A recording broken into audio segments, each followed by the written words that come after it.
Hong Kong is a city that loves its gadgets. With a population of more than 7 million people, every person has more than 2 cell phones on average. Based on the number of devices per capita, they're ranked as some of the most highly connected people on the planet.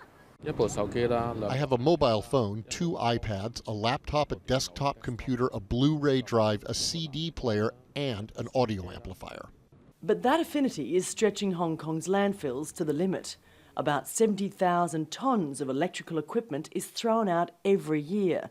The city's Environmental Protection Department says more than 3/4 is shipped overseas to Africa and Southeast Asia, but the rest is handled locally and often ends up here.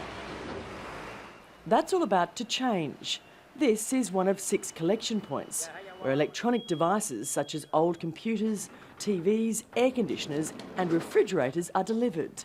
It's part of Hong Kong's first integrated recycling plant for e-waste. It will be very busy. We'll be potentially, in the first years, moving more than 1,000 tonnes of waste a month through the facility, and that will go up maybe to 3,000 tonnes a month. Every item is logged, then tracked to guarantee they're safely and properly processed.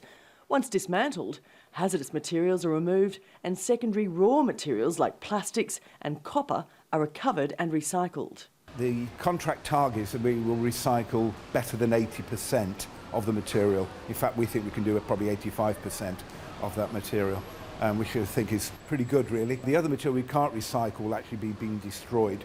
Recycling e-waste may not be a new concept for some countries, but in Hong Kong, until now, there's been no specific e-waste legislation. But this year, the government is introducing a producer pay levy, which means importers and manufacturers will bear the full costs of recycling their products.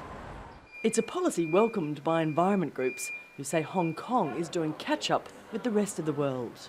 It's about the producer, which is the smartphone company, for example, because they are the biggest e-waste, one of the e-waste producer, and so they should take up the responsibility of the product's after life cycle.